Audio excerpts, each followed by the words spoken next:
Hi everyone, just a video about some things to be aware of when you move to version 9, particularly with dashboards. So when you come to open up your dashboard menu for the first time, when you click it, it will start doing a loading process. And what's happening at that point is that in your Nacsport data folder where you had dashboard, you just had a single file before, which was a dash.board file. Okay, and what will happen with version 9 is it will do a process of exporting every single one of the dashboards that you had in your menu to become these single .dashboard files, which is easy because I can now transfer them from one machine to another with copy and paste. Currently, you can only go from PC to PC or Mac to Mac because Mac now has dashboards. In the future, it will be easier to share across Mac and PC as well. Anyway, big benefits with that is that the dashboards are faster, they're smaller files to load, and you can create a folder structure like I've got here. And then you just drag and drop your dashboards around. So once it's done that process, you can go through managing those dashboards much easier. And then you will have an area like this with your folder tree that you can use to get to dashboards that you want. Now, the majority of dashboards, especially if they're not full screen, the sizes are going to be absolutely fine on them, everything's sorted. However, if you have had dashboards that were pretty much full screen or mostly full screen, there will be one change you'll have to make on it. So here's an example of a dashboard that you'll see is pretty much full screen, and you'll notice this if you have background images on your dashboard. And what you'll see is that it kind of looks okay from the top, but as we go further down the dashboard window, you can see that my elements are moving further and further down the screen. Okay, and over to the right hand side, slightly to the right.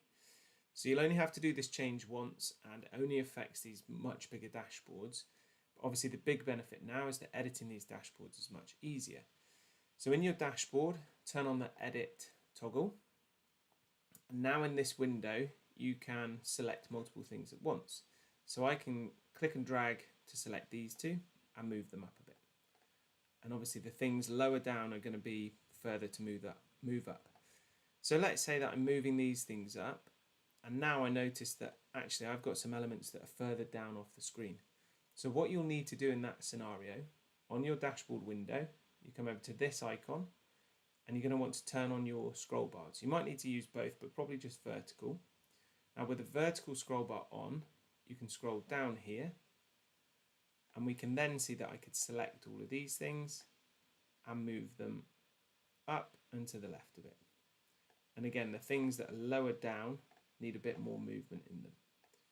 So I appreciate it's slightly annoying having to do this, but it's just one thing with the larger dashboard windows that we couldn't get it exactly the same size on it. But now it's much easier to edit those dashboards. It's going to be faster for you to move these things around.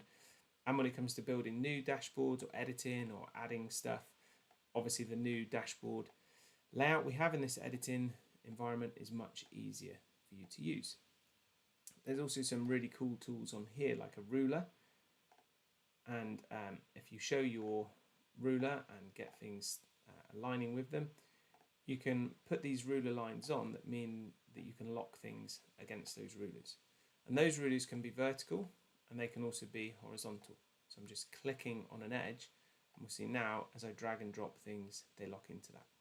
So there's lots and lots of positive changes here, but this workflow of turning on your scroll bars will just really help with getting things realigned for your dashboards.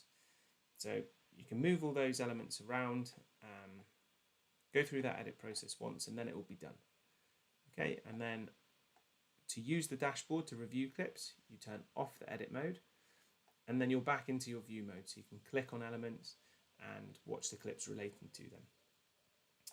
And obviously here I need to scroll back up on my dashboard, and then if you wanted to turn that scroll bar off, you'd go back to edit mode, find the scroll option here, turn it off again, come out of edit mode, and you're back in business. So something to be aware of with dashboards, but it's all there to improve and move things forward. Hope you find that useful. Thanks.